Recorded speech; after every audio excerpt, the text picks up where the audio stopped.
अतर काज़मी साहब, मेरे लिए जो बहुत बड़ा कंसर्न है सर, मेरी जहाँ पे ना वो जिसे कहते हैं ना सुई फंसी हुई है, वो इस बात की है कि एक मुल्क के अहम तरीन सूबे का और एक ऐसा सूबा जो सिक्योरिटी के चैलेंजेस का सामना कर रहा है सर, उसका 8 घंटे के लिए वज़ीर आला किधर गया?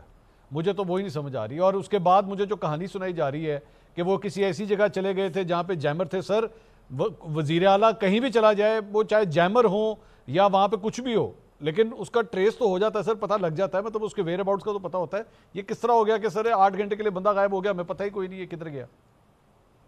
अब देखिए, ऑब्वियसली ये तो वो खुद ही बता सकते हैं या फिर हुकूमत वाले बता सकते हैं कि वो किधर थे और क्यों जैमर्स ऐसे लगे हुए थे कि उनसे राब्ता नहीं हो सक रहा था। लेकिन इशू जो है ना, वो मेरे ख्याल में अब बंदों से बड़ा ओवरऑल सिस्टम का इशू है। जब हम जमहूरियत की बात करते हैं, इस वक्त जमहूरी जमातों की मंसूबाई हुकूमत है। आपने देखा कि आज पीपल्स पार्टी वाले भी कौमी असेंबली के अंदर नवीद कमर साहब ने भी काफी एतराज किया कि ये कैसे हो गया, कैसे लोग आ गए। ये लोग तो ऐसे सब एक्ट कर रहे थे कि जैसे कल को यूगोस्लाविया से हुकूमत ने बंदे भेजे थे। भाई, आपकी अपनी हुकूमत है, आपके अपने वजीर दाखिला हैं, आपकी पुलिस आई है, इस्लामाबाद की पुलिस आई है, आप किसी और पे क्या गिला शिकवा कर रहे हैं? आपने अगर कुछ पता चलाना है तो वो आप लोगों ने खुद ही पता चलाना है। और फिर आप रिएक्शन देखें जो हुकूमती शख्सियात का। वजीर दिफा ने सहाफियों से बात करते हुए कहा कि रात को रियासत ने एहतजाज किया है, एक रद्द अमल आया है, ये रियासत का एहतजाज था। क्या किसी भी महज़ब माशरे में रियासतें एहतजाज करती हैं? ये तो शहरी एहतजाज करते हैं, सियासी जमातें एहतजाज करती हैं। रियासतें तो देखें, कोई अगर आइन और कानून के खिलाफ हरकत करे तो रियासत तो उसके खिलाफ कार्रवाई करती है। या तो हुकूमत ओनरशिप लेना इस सारे मामले की कि जनाब इन लोगों ने कानून तोड़ा, इन्होंने खिलाफ आइन ये हरकतें की हैं, तो हम इनके खिलाफ कार्रवाई कर रहे हैं। वेल एंड गुड, ठीक है, आप बताएं। ये एक तरफ से ओनरशिप भी नहीं ले रहे, बात को डिफ्लेक्ट भी करते हैं कि जनाब इधर से एहतजाज हो गया, रियासत का रिएक्शन आ गया, जलसे का रिएक्शन आ गया। भाई, महज़ब माशरों में और एक आइन और कानून वाले माशरे में रिएक्शन नहीं आते। मतलब ये तो ऐसी एक बचगाना सी बात बार बार हो रही है कि जी रिएक्शन आ गया, रिएक्शन आ गया। रिएक्शन उन जगहों पे आता है जहां पे कोई ऐसी खुदा ना खास्ता सरजमीन हो जहां पे कोई आइन ना हो। अतर साहब, डू यू बिलीव, मैं आपसे एक राय लेना चाहूंगा, डू यू बिलीव कि बेसिकली दोनों साइड से गलतियों के ऊपर गलतियां हो रही हैं? मिसाल के तौर पे अगर आप, मैं इसको जिस तरह एनालाइज करता हूं सिचुएशन को, पाकिस्तान तहरीक इंसाफ का जलसा था, हुकूमत को 29 मुख्तलिफ जगहों पे कंटेनर्स लगा के रास्ता रोकने की गलती नहीं करनी चाहिए थी, आपकी बेवकूफ़ी थी, आपने गलती की। उसके बाद आपका, चले पाकिस्तान तहरीक इंसाफ ने जलसा शुरू किया, आपका जलसा हो रहा है, अली मीन गंडापुर को वो 22-23 मिनट की उस तरह की तकरीर नहीं करनी चाहिए थी जिसमें खवातीन के हवाले से गुफ्तगू हो, सहाफ़ियों के हवाले से बात हो, या जिस किस्म के अल्फाज इस्तेमाल के, ये गलती आपको नहीं करनी चाहिए थी।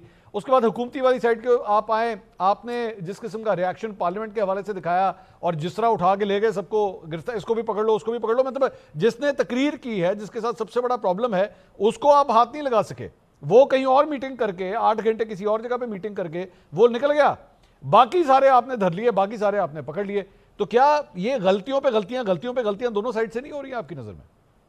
एब्सोल्युटली 100% जी। गलतियां देखें, गलतियां हो रही हैं तो हम इस नहज पे पहुंचे ना। कोई भी साइड इसमें जो है, ये हो सकता है कि एक साइड का एक मौके के ऊपर ज्यादा कसूर था, दूसरे मौके के ऊपर दूसरी साइड का ज्यादा कसूर होगा, लेकिन ओवरऑल सबकी गलतियां। इसमें जो कहा जाता है कि जनाब ये चीज सफर कर रही है, वो सफर कर रही है, एंड ऑफ द डे इस वक्त जो चीज सफर कर रही है वो आम पाकिस्तानी और पाकिस्तान की रियासत सफर कर रही है। इन सबको देखने की जरूरत है कि हमने चीजों को किस तरह बेहतर तरीके से टैकल करना है। दूसरी बात यह है कि जहां तक सख्त जुबान की बात है, अनफॉर्चुनेटली मतलब ये हमारी सियासत का एक हिस्सा रहा है, लोग इस तरह की बात करते हैं।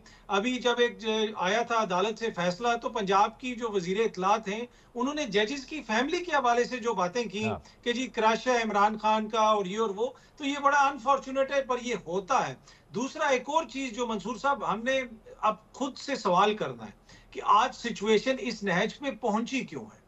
क्या इस मुल्क में आइन नहीं है? आइन आपको बार बार हाल नहीं देता? अली अमीन ने सख्त बातें की, खालिद खुर्शीद ने सख्त बातें की, साबिक जो सीएम है जीबी, लेकिन इन 2 सालों के दौरान क्या कुछ हुआ? علی امین کی ذات کے ساتھ کیا ہوا, اس کو جو پورے شہر گھمایا گیا, خالد خورشید کو اس کی حکومت ختم کی گئی, نااہل وہ ہو گئے, ان کے والد نے الیکشن لڑا, الیکشن جیت کے الیکشن کمیشن ایک ہفتہ پورا 20,000 ووٹ نہیں گن سکا, وہ سیٹ ابھی بھی جناب اسی طرح پڑی ہوئی ہے.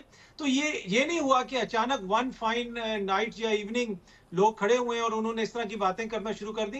یہ ایک تسلسل ہے, اس میں دونوں طرف کا قصور ہو سکتا ہے, لیکن جو میچور ذہن ہے, جو ہمارے لیڈران ہیں, ہم امید کرتے ہیں کہ وہ ان چیزوں کو دیکھیں گے, سوچیں گے اور اس کا کوئی حل نکالیں گے.